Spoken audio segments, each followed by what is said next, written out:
നമസ്കാരം. ഞാൻ ആദിൽ. എൻ്റെ ഈ സിനിമയോടുള്ളൊരു ഇത് തുടങ്ങുന്നത് 10ാം ക്ലാസ് വെക്കേഷൻ സമയത്താണ്. ഒരു 3 മാസത്തെ ഒരു വെക്കേഷൻ സമയമായിരുന്നു അത്. അപ്പോൾ എനിക്ക് തോന്നുന്നു കൂടുതൽ എൻ്റെ സഹപാഠികളെല്ലാവരും സ്പോക്കൺ ഇംഗ്ലീഷ് ക്ലാസ്സുകൾ അല്ലെങ്കിൽ മറ്റ് ക്ലാസ്സുകളിലൊക്കെ ഇങ്ങനെ പോകുന്ന സമയത്ത് ഞാൻ സിനിമ കാണലായിരുന്നു കൂടുതൽ സമയം. ഒരു ദിവസം 3-4 സിനിമകളൊക്കെ കാണാം. അപ്പോൾ കൂടുതലും കണ്ടിരുന്നത് പഴയ കമൽഹാസൻ സിനിമകൾ, അതേപോലെ പഴയ മമ്മൂട്ടി സിനിമകൾ, അതേപോലെ മലയാളത്തിലെ ക്ലാസിക് സിനിമകൾ, പത്മരാജൻ, ഭരതൻ സിനിമകളൊക്കെ കണ്ടു. അപ്പോൾ അങ്ങനെ സിനിമയോടൊരു പ്രത്യേക താല്പര്യം തോന്നി. അതിന് മുമ്പ് കണ്ട സിനിമകൾക്കെല്ലാം ഒരു തിയേറ്ററിൽ വരുന്ന കൊമേഴ്ഷ്യൽ സിനിമകൾ മാത്രമേ കണ്ടിട്ടുണ്ടായിരുന്നുള്ളൂ. അപ്പോൾ അതല്ലാത്തയും സിനിമകൾ കാണാനൊരു അവസരം ഉണ്ടായി. അപ്പോൾ അത് കഴിഞ്ഞ് ആ വെക്കേഷനൊക്കെ കഴിയുന്ന സമയത്ത് ഞാൻ ഒരു പത്രത്തിലൊരു പരസ്യം കണ്ടിരുന്നു. അത് പൂനെ FTAയിലുള്ള ഫിലിം മേക്കിംഗ് കോഴ്സിനെ പറ്റിയിട്ടുള്ളൊരു പരസ്യമായിരുന്നു. അപ്പോൾ എനിക്കത് ഭയങ്കര കൗതുകരമായിട്ട് തോന്നി. കാരണം ഒരു കോഴ്സ് എന്ന് പറയുന്നത് സിനിമ പഠിക്കലൊരു കോഴ്സാണെന്നും അത് പഠിച്ചു കഴിഞ്ഞാൽ അവരുടെ ഫൈനൽ പ്രൊജക്റ്റ് ഒരു സിനിമ ചെയ്യലാണെന്നുള്ളതൊരു ഭയങ്കര കൗതുകരമായിട്ട് തോന്നി. അങ്ങനെ അതിലോട്ടൊരു ഇൻട്രസ്റ്റ് വരെയാണ് ചെയ്തത്.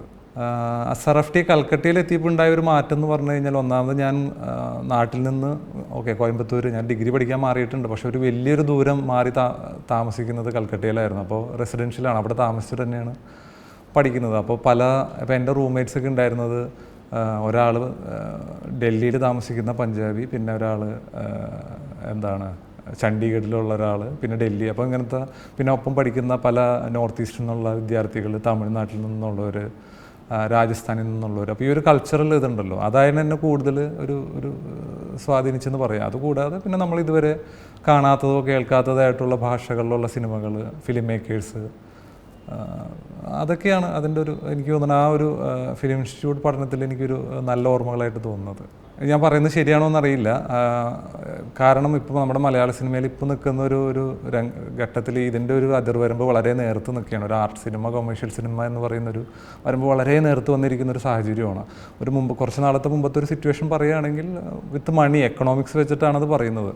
അതായത് വാണിജ്യപരമായി നിർമ്മിച്ച് കാശ് കിട്ടാൻ വേണ്ടി ചെയ്യുന്ന സിനിമകൾ, അല്ലെങ്കിൽ അതിനുവേണ്ടി നിർമ്മിക്കുന്ന സിനിമകൾ കൊമേഴ്ഷ്യൽ സിനിമ എന്നും, അതല്ലെങ്കിൽ അതിൻ്റെ ഒരു cinema as A form and അതിന് മാത്രം കേന്ദ്രീകരിച്ച് ചെയ്യുന്ന സിനിമകൾ ആർട്ട് സിനിമകളെന്നാണ് പറഞ്ഞിരുന്നത്. പക്ഷേ എനിക്ക് തോന്നുന്നു ഈ സമയത്ത് അല്ലെങ്കിൽ ഈ കാലഘട്ടത്തിൽ അതിനൊരു അതിർവരമ്പ് വളരെ ചെറുതാണെന്ന് തോന്നുന്നു. അല്ലെങ്കിൽ അതിനൊരു വേർതിരിവ് വെക്കേണ്ട ആവശ്യമില്ലാന്ന് തോന്നുന്നു. ഞാൻ എഡിറ്ററാണ് ബേസിക്കലി. ഞാൻ SRFTയിൽ നിന്ന് പഠിച്ചത് എഡിറ്റിംഗ് തന്നെയാണ്.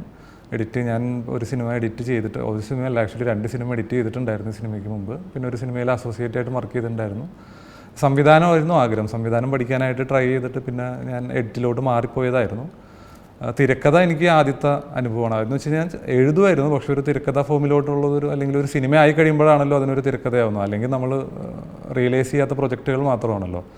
അപ്പോൾ ഈ സിനിമയിലോട്ട് വരുമ്പോൾ ഇതിൻ്റെ ഒരു അനുഭവം എന്ന് പറഞ്ഞാൽ ഇതൊരു ആക്സിഡൻ്റലി സംഭവിച്ച സിനിമയാണ്. ഞാൻ വേറൊരു സിനിമ ചെയ്യാൻ വേണ്ടിയിട്ട് അതിൻ്റെ ഉള്ളൊരു പണികളിലൊക്കെ ആയിരുന്നു. പക്ഷേ എന്തുകൊണ്ടോ അതിൻ്റെ ഒരു ബഡ്ജറ്റും അല്ലെങ്കിൽ അതിൻ്റെ ആ ഒരു സമയത്ത് പ്രശ്നങ്ങൾ കൊണ്ട് അത് നടന്നില്ല. അപ്പോൾ പെട്ടെന്നൊരു സിനിമ ഉണ്ടാക്കേണ്ട ഒരു സാഹചര്യം ഉണ്ടായി. അങ്ങനെ ഉണ്ടായി വന്ന ഒരു സിനിമയായിരുന്നു എനിക്കൊക്കെ ഒരു പ്രേമുണ്ടായിരുന്നു. എനിക്ക് ബഷീറിന് ഇഷ്ടമാണ്, ബഷീറിൻ്റെ എഴുത്തുകളൊക്കെ ഇഷ്ടമാണ്. അതുകൂടാതെ ഇപ്പോൾ എനിക്കിത് എഴുതിയിരുന്ന ഇനീഷ്യൽ സമയത്ത് എൻ്റെ ഒരു സുഹൃത്ത്, ഞാൻ ആളുടെ ഒപ്പം ഉണ്ടായിരുന്നത്. അപ്പോൾ ആൾ ഒരു യാദൃശികമായിട്ട് കൊണ്ടുവന്ന പേരാണ്, ഞാനിട്ട പേരല്ല, എൻ്റെ ഒരു സുഹൃത്തിട്ട പേരാണ്. അപ്പോൾ അതും പക്ഷേ ഈ കഥയുടെ ഒരു പശ്ചാത്തലം തമ്മിൽ വളരെ രസമായിട്ട് തോന്നി. പിന്നെ എനിക്ക് ബഷീറിന് ഇഷ്ടമാണ്. അപ്പോൾ അങ്ങനെ അത് എനിക്കൊക്കെ ഒരു പ്രേമം ഉണ്ടായിരുന്നു എന്നുള്ള പേര് വരെയായിരുന്നു. ഇത് അങ്ങനെ ഭാവനയുടെ സെക്കൻഡ് കമ്മിങ്ങിന് വേണ്ടി പ്ലാൻ ചെയ്തിട്ടുള്ളൊരു സിനിമ അങ്ങനെയൊന്നും അല്ല അത്. പക്ഷേ അങ്ങനെയായിരിക്കാം നിങ്ങൾ അറിഞ്ഞിട്ടുണ്ടാവുക. പക്ഷേ നമ്മൾ സിനിമയോടെ ഞാൻ പറഞ്ഞല്ലോ, ഇതൊരു യാദൃശികമായിട്ട് പെട്ടെന്നൊരു ആക്സിഡൻ്റലി ഒരു സിനിമ ഉണ്ടാവുന്നു, അതിന് വേണ്ടിയിട്ടുള്ള വർക്കുകൾ നടക്കുന്നു. സ്വാഭാവികമായിട്ടും അതിൻ്റെ ഒരു പ്രോസസ്സ് കഴിയുമ്പോൾ ആരെ കാസ്റ്റ് ചെയ്യാം എന്നുള്ളൊരു തീരുമാനം വരുന്നു. നായികയ്ക്ക് അല്ലെങ്കിൽ അതിലൊരു കേന്ദ്ര കഥാപാത്രം നമുക്ക് പരിചയമുള്ള ഒരാളായിരിക്കണം, എന്നാൽ നമ്മൾ കുറച്ച് നാളായിട്ട് കാണാത്ത ഒരാളായിരിക്കണം എന്നുള്ളൊരു ആവശ്യകത ഉണ്ടായിരുന്നു. അപ്പോൾ അങ്ങനെ ആരായിരിക്കും എന്നുള്ള രീതിയിൽ പെട്ടെന്ന് വന്നൊരു ചോയ്സായിരുന്നു ഭാവന എന്ന് പറയുന്നത്. അപ്പോൾ നമ്മളങ്ങനെ ഇതിൻ്റെ പ്രൊഡ്യൂസറും എല്ലാവരും സമീപിച്ചു. അപ്പോൾ അവരുടെ അടുത്ത്, ഭാവനയുടെ അടുത്ത് കഥ പറഞ്ഞപ്പോൾ ഭാവനയ്ക്കും ഇഷ്ടമായി. അങ്ങനെ എത്തിയതാണ്, അല്ലാതെ അതിന് വേണ്ടി ഉണ്ടാക്കിയ സിനിമയല്ല. You're watching Media Village Television. If you enjoyed this video, don't forget to like, share and subscribe.